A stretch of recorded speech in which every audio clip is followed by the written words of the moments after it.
A moradora de rua amava ler livros. Então, uma professora idosa ficou curiosa em saber quem era ela e por que gostava tanto de ler. A resposta fez ela chorar copiosamente.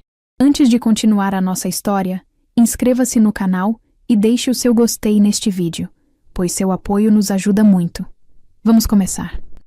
Não foi a fome estampada no rosto dela que me fez descer as escadas do meu prédio naquele final de tarde chuvoso. Foi o livro. A chuva caía grossa, daquelas que lavam a alma e sujam as calçadas.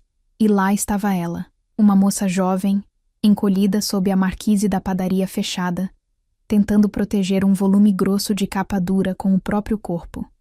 O que me paralisou não foi vê-la revirando o lixo minutos antes.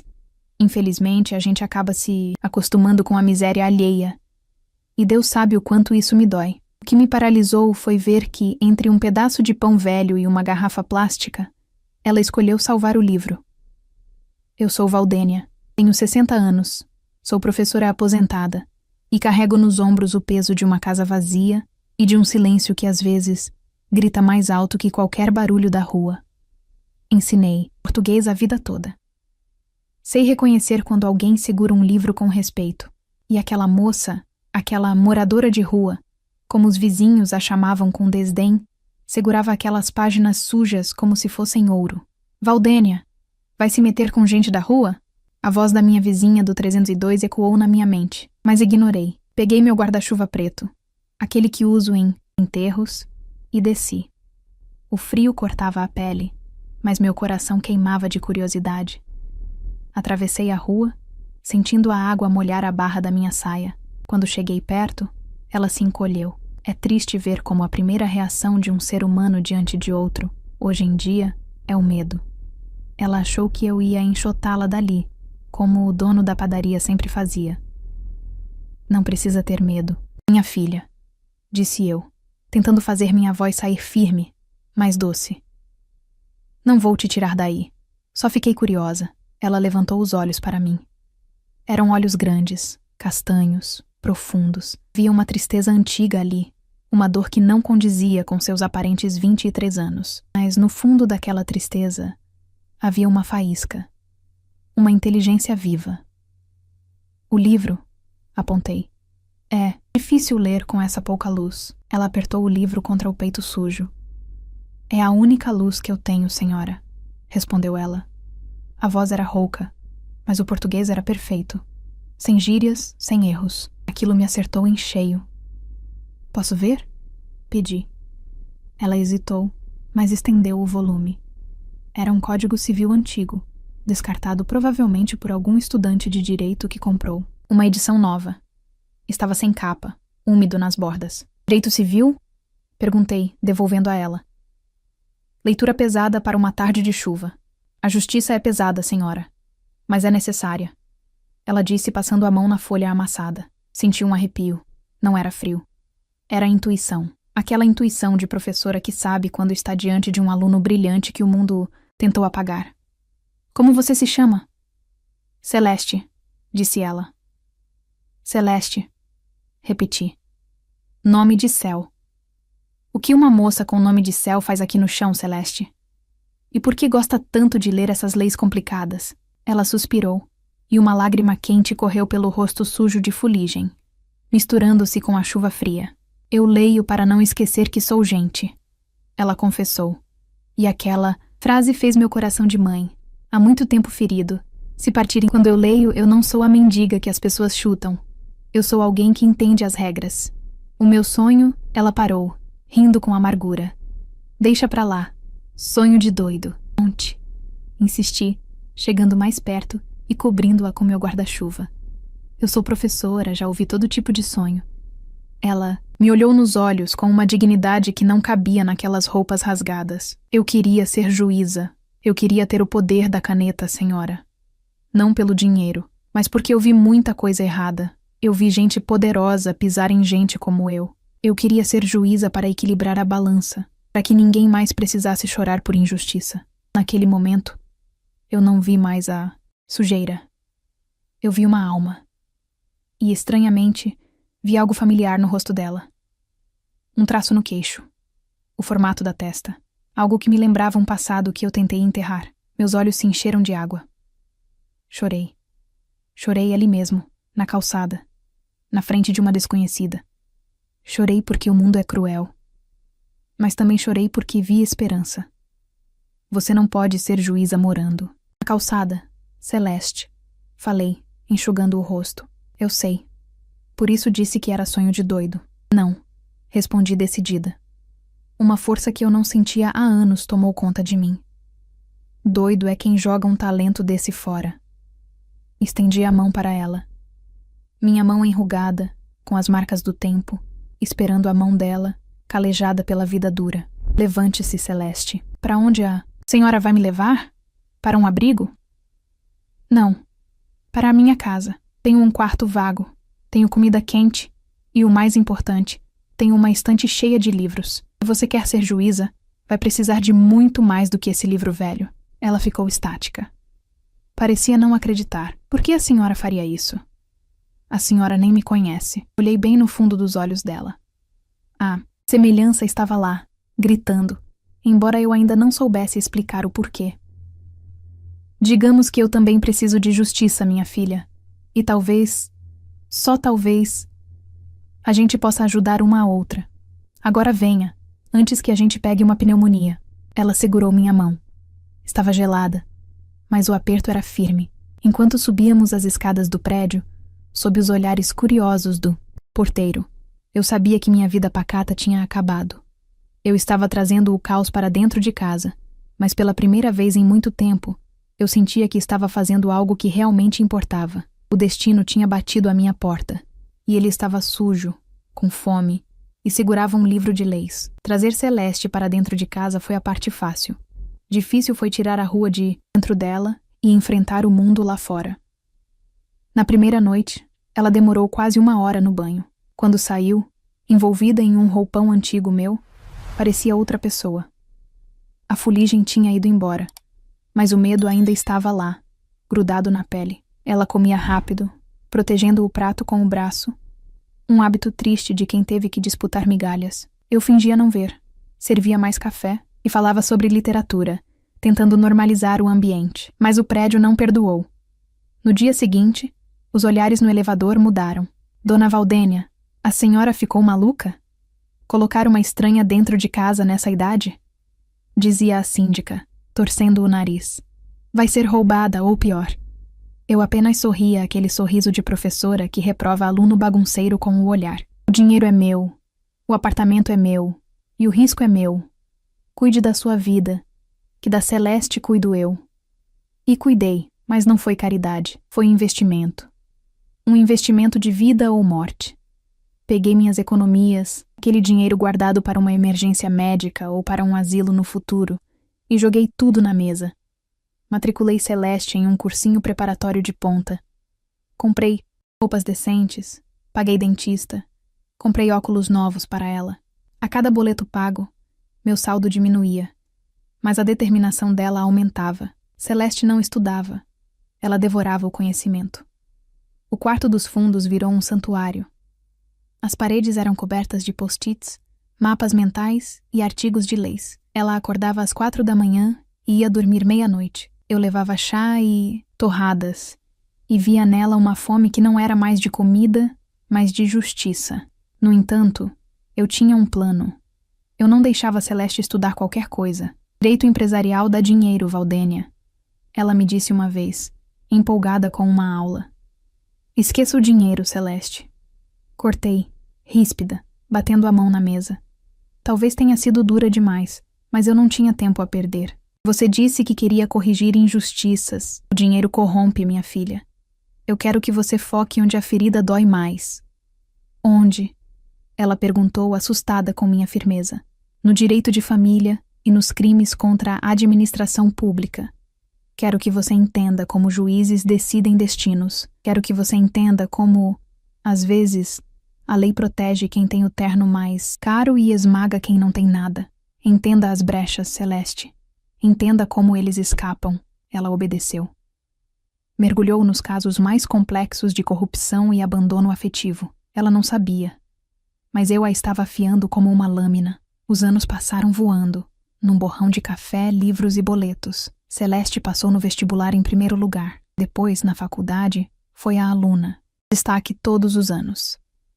A mendiga, como a chamavam, agora debatia de igual para igual com filhos de desembargadores. Eu sentia um orgulho que não cabia no peito. Mas junto com o orgulho, vinha o medo. O tempo estava passando, e o meu segredo pesava cada dia mais. Foi numa manhã de domingo que o conflito silencioso entre nós quase explodiu. Celeste já estava estudando para o concurso de juíza, a etapa final do nosso plano. Estávamos tomando café quando o jornal chegou. Eu abri na seção de política e justiça, como sempre fazia. E lá estava a foto dele. Mais velho, com mais cabelos brancos, mas com o mesmo sorriso arrogante de sempre. Dr. Arnaldo Sampaio é homenageado por serviços prestados ao judiciário. Senti meu sangue gelar. O ar faltou. Minhas mãos tremeram tanto que derrubei a xícara de café. A porcelana se espatifou no chão, espalhando o líquido escuro pelo piso branco. Valdênia! Celeste pulou da cadeira, preocupada. Você se queimou? Eu não conseguia responder. Meus olhos estavam fixos na foto do jornal, manchado agora de café. Comecei a chorar. Não um choro contido, mas um soluço dolorido que vinha do útero. Celeste correu para limpar a bagunça, mas parou quando viu para onde eu olhava. Ela pegou o jornal encharcado. Dr. Arnaldo Sampaio. Ela leu em voz alta. O desembargador? O que tem ele, Valdênia? Tentei recuperar o fôlego, limpando as lágrimas com as costas das mãos trêmulas. Nada. Só velhice. Nervosismo. Não minta para mim, Celeste disse. Sua voz agora tinha o tom de autoridade que ela aprendeu nos tribunais. Ela olhou para a foto, depois para mim. Sempre que esse nome aparece na TV, você muda de canal. Sempre que falam dele na faculdade, você fica estranha. Agora isso. Quem é ele, Valdênia? Ele te fez mal? Eu olhei para aquela jovem brilhante, a mulher que eu tinha tirado do lixo e transformado em uma rainha. Ela estava pronta intelectualmente, mas será que estava pronta emocionalmente? Ele é um homem poderoso, Celeste, murmurei, desviando o olhar. E homens poderosos deixam rastros de destruição. Ele machucou você? Ela insistiu, segurando minha mão. Ele machucou muita gente, respondi engolindo o seco. Mas não se preocupe com o passado, minha querida. Preocupe-se com o seu futuro. Você precisa passar nesse concurso. Você precisa ser juíza. Para quê? Ela perguntou desconfiada. Para fazer justiça ao mundo? Ou para fazer justiça a você? Aquela pergunta me pegou desprevenida. Ela era esperta demais. Um dia você vai saber, Celeste. Levantei-me, encerrando a conversa. Um dia você vai saber de tudo. Mas primeiro, eu preciso que você tenha a caneta na mão. Sem poder, a verdade é apenas fofoca. Com poder, a verdade é uma sentença. Ela não tocou mais no assunto, mas eu vi a dúvida plantada nos olhos dela. Celeste voltou a estudar com o dobro de ferocidade. Ela passou no concurso para a magistratura. O sonho da moradora de rua tinha se realizado. A posse seria na semana seguinte, e eu sabia que o meu tempo de esconder a verdade tinha acabado. Eu tinha criado a arma perfeita. Agora, eu precisava ter coragem de apontá-la para o alvo. Naquela noite, fui até o meu guarda-roupa e tirei do fundo da prateleira, escondida sob lençóis antigos, uma caixa de sapatos velha, amarrada com um barbante. Acariciei a tampa empoeirada. Ali dentro estava a minha dor. Ali dentro estava a origem de Celeste. Estava na hora da reviravolta. O dia da posse chegou. O sol parecia brilhar mais forte naquela manhã, como se o próprio céu quisesse ver Celeste brilhar. Ela estava parada no meio da sala, vestindo a toga pela primeira vez para experimentar. Aquela menina que eu encontrei suja de fuligem e encolhida na chuva, agora parecia uma estátua da própria justiça. Imponente, séria, forte. O tecido preto caía sobre seus ombros como uma armadura. Estou pronta, Valdênia? Ela perguntou, girando devagar. O sorriso dela era tímido, mas os olhos brilhavam com uma conquista que ninguém poderia tirar. Engoli o nó na garganta. Ela estava pronta para o mundo, mas não estava pronta para a verdade. Você está linda, minha filha. Minha voz saiu trêmula. Mas antes de sairmos por essa porta, antes de você assinar aquele livro e se tornar uma juíza de direito, nós precisamos conversar. O sorriso de Celeste desapareceu lentamente. Ela me conhecia. Sabia interpretar meus silêncios melhor do que ninguém. O que houve? É sobre a sua saúde? Sente-se. Apontei para o sofá. Fui até o aparador e peguei a caixa de sapatos. Velha. Coloquei-a na mesa de centro entre nós duas. O objeto parecia pulsar, carregado de anos de segredos. Lembra que você me perguntou por que eu chorava ao ver o Dr. Arnaldo Sampaio? Comecei, sentando-me ao lado dela. Lembra que me perguntou se eu estava fazendo justiça para o mundo ou para mim? Celeste assentiu, com os olhos fixos na caixa. Abri a tampa. O cheiro de papel guardado subiu. Tirei o primeiro documento, um recorte de jornal amarelado de 30 anos atrás. A manchete dizia: Jovem estudante morre atropelado por filho de empresário. Juiz absolve o réu por falta de provas. Entreguei a ela. O jovem que morreu era o Lucas, meu filho. As palavras saíram rasgando, mas eu não chorei. Já tinha chorado tudo o que tinha para chorar. Ele tinha a sua idade quando foi morto.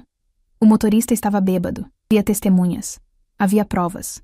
Mas o juiz do caso, um homem ambicioso em início de carreira, aceitou um suborno gordo para anular as provas. Esse juiz era Arnaldo Sampaio. Celeste levou a mão à boca, horrorizada. Valdênia, meu Deus, foi ele? Foi ele quem tirou seu filho de você? Por isso você me fez estudar tanto sobre corrupção? Para destruir a carreira dele? Sim, admiti. Mas isso é só metade da história, Celeste. Mergulhei a mão na caixa novamente. Agora, tirei um envelope pardo, mais recente. Dentro dele, havia o resultado de uma investigação particular que consumiu o resto das minhas economias nos últimos anos, e um teste de DNA que fiz escondido, usando fios de cabelo que peguei da escova de Celeste, e comparando com uma amostra de um copo que consegui num evento público onde Arnaldo estava. Quando te vi na rua naquele dia, eu vi algo familiar. Não sabia o que era. Achei que fosse coisa da minha cabeça. Mas a intuição de uma mãe que perdeu um filho nunca falha.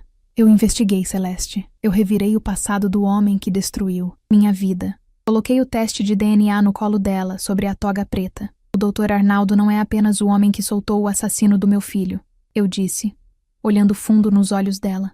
Ele é o homem que engravidou sua mãe, uma empregada doméstica humilde, e a expulsou de casa para que a gravidez não atrapalhasse o casamento rico que ele estava arranjando. Ele sabia que você existia, Celeste. E ele escolheu esquecer. O silêncio na sala foi ensurdecedor. Eu ouvia apenas a respiração descompassada dela. Celeste pegou o papel. Seus olhos corriam pelas linhas técnicas, porcentagens e nomes. Probabilidade de paternidade, 99,90%. A cor fugiu do rosto dela. Ela parecia que ia desmaiar. Não, ela sussurrou. Aquele monstro, aquele corrupto, ele é meu pai? Biológico, corrigi, firme. Pai é quem cria. Pai é quem ama. Ele foi apenas um doador que te descartou como se você fosse lixo. Celeste largou o papel como se ele queimasse. Ela levantou-se, andando de um lado para o outro, as mãos na cabeça, a toga balançando. A raiva começou a substituir o choque. Então foi tudo um plano? Ela gritou, virando-se para mim. Havia dor na voz dela. Você me tirou da rua só para me usar? Eu sou apenas uma arma para a sua vingança, Valdênia. Aquilo doeu mais que a morte do meu filho. Levantei-me e segurei os ombros dela com força. Olhe para mim, exigi. Eu te tirei da rua porque vi uma alma brilhante sendo desperdiçada. Eu te amei como filha todos esses anos. Mas sim, Celeste, eu te dei uma direção, porque a melhor vingança contra um homem que acha que pode tratar pessoas como lixo não é matá-lo. Não é gritar. Apertei os ombros dela, transmitindo toda a minha força. A maior vingança é pegar o lixo que ele jogou fora. Limpar, cuidar, educar e transformar na única pessoa no mundo com poder para julgá-lo. Eu não criei você para ser uma assassina, Celeste. Eu criei você para ser a justiça que ele nunca foi. As lágrimas de Celeste pararam. Ela olhou para o recorte de jornal do meu filho morto. Depois olhou para o teste de DNA. A menina assustada morreu naquele instante. Diante de mim, nasceu uma mulher feita de aço. Ela enxugou o rosto com a manga da toga. Respirou fundo. O olhar dela mudou. Não havia mais dúvida, nem medo, nem carência. Havia apenas determinação fria. Ele destruiu sua vida, disse Celeste, a voz baixa e perigosa. E ele me jogou na sarjeta. Ele acha que é intocável. Ela pegou os documentos e os colocou de volta na caixa, fechando-a com um estalo seco. Vamos para a posse, Valdênia, disse ela, caminhando até a porta e abrindo-a para mim. O Dr. Arnaldo vai estar lá, na primeira fila dos convidados de honra. Ele gosta de aparecer nas fotos. O que você vai fazer? Perguntei, sentindo um misto de medo e orgulho.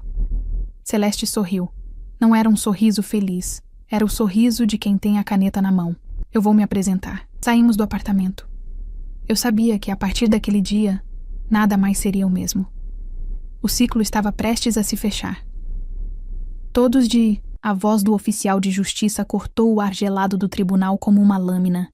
O barulho de dezenas de pessoas se levantando ao mesmo tempo ecoou pelo salão.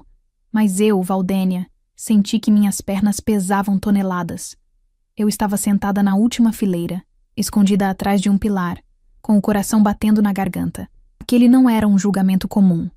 Era o caso Sampaio. Meses depois da posse, o destino, ou talvez a própria justiça divina, fez com que o processo de corrupção passiva e lavagem de dinheiro contra o ex-desembargador Arnaldo Sampaio caísse na vara criminal onde Celeste era a juíza titular. A defesa dele tentou de tudo para tirar o caso das mãos dela, alegando que ela era jovem demais e inexperiente para julgar um homem daquela estatura. Mal sabiam eles. Lá embaixo, no banco dos réus, Arnaldo Sampaio ajeitava a gravata de seda. Ele parecia entediado. Mesmo acusado, mantinha a postura de quem manda. Ele cochichava com seus advogados caros, sorrindo de canto, como se aquilo fosse apenas uma formalidade chata antes de ser absolvido e ir jantar em um restaurante francês. Ele não olhava para o juiz como uma autoridade. Ele olhava como se fosse um subordinado. A porta lateral se abriu. Celeste entrou. Ela não caminhava. Ela flutuava. A toga preta parecia uma extensão do seu corpo.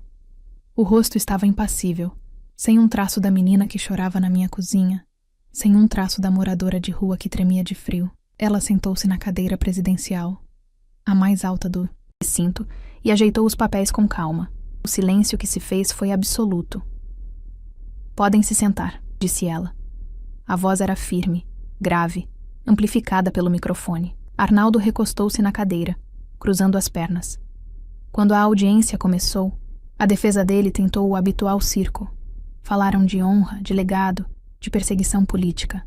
Celeste ouviu tudo em silêncio, anotando. Quando chegou a vez de Arnaldo falar, ele se levantou. Não esperou permissão. Excelência, disse ele, carregando a palavra com ironia. Com todo o respeito, eu sirvo à justiça deste estado há 40 anos. Eu construí este tribunal. É ultrajante que eu esteja aqui respondendo a perguntas sobre desvios administrativos. Celeste levantou os olhos dos papéis. Ela tirou os óculos devagar. El está sendo acusado de desviar verbas da saúde pública e de vender sentenças para soltar criminosos perigosos, Sr. Arnaldo. Não são desvios administrativos. São crimes contra a humanidade. Arnaldo riu. Um riso seco e desrespeitoso. A senhora é nova. Tem o idealismo dos recém-chegados. Vai aprender como o mundo funciona. Eu sou um homem de família, um pilar da sociedade. Foi nesse momento que a atmosfera mudou. Celeste inclinou-se para a frente. Um homem de família? Ela repetiu. Curioso o senhor usar esse termo. Arnaldo franziu a testa. Algo no tom dela o incomodou. Como disse, o senhor diz que o mundo funciona à base de poder e influência. Que certas pessoas são pilares e outras são descartáveis, como lixo. Não é essa a sua filosofia, Dr. Arnaldo? Ele ficou em silêncio, tentando entender onde aquela juíza queria chegar. Mas o problema do lixo, Sr. Arnaldo, continuou Celeste, e sua voz agora tinha um fio de emoção contida que só eu, lá do fundo, conseguia perceber. É que ele não desaparece. Às vezes, o que a gente joga na sarjeta volta. Às vezes, o que a gente abandona na chuva cresce. E aprende a ler as leis que o Senhor distorceu. Arnaldo estreitou os olhos. Ele olhou fixamente para o rosto de Celeste. Pela primeira vez, ele realmente a viu. Ele viu o formato do queixo, viu os olhos castanhos, e num relance de pavor, ele deve ter se lembrado de uma empregada doméstica de 30 anos atrás.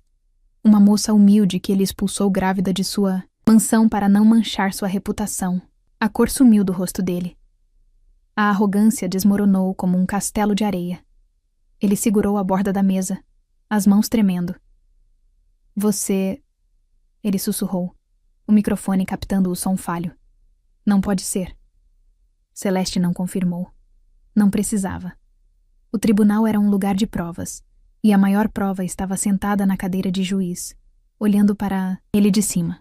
O senhor está sendo julgado pelos autos do processo número 4.628, disse ela, voltando à frieza profissional, ignorando o choque dele. As provas são irrefutáveis.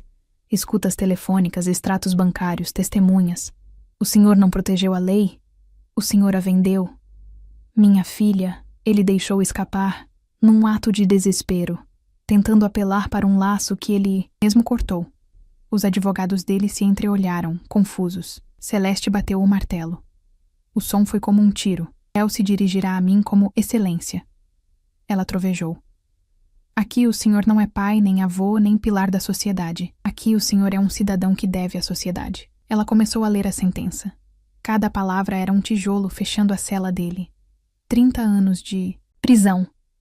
Perda de todos os bens. Cassação da aposentadoria. O império de Arnaldo Sampaio foi desmontado em 10 minutos, parágrafo por parágrafo, pela filha que ele achou que tinha morrido de fome na calçada. Quando a sessão foi encerrada, os policiais se aproximaram para algemá-lo. Arnaldo não resistiu. Ele parecia um trapo velho.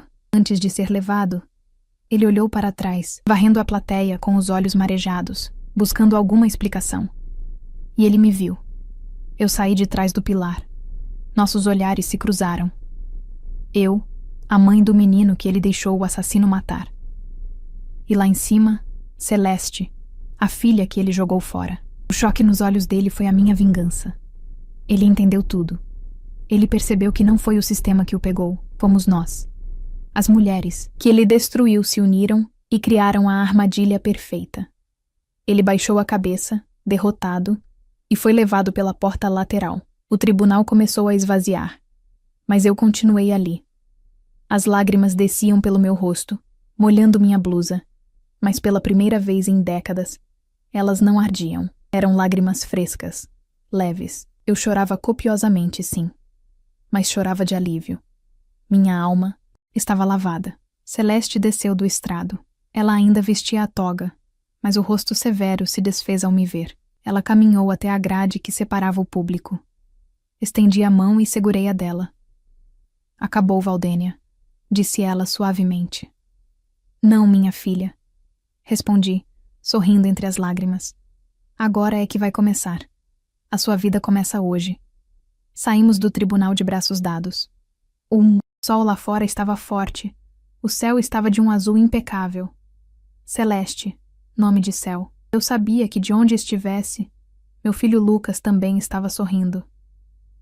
A justiça tarda, dizem. Mas quando ela vem pelas mãos de quem ama, ela não falha.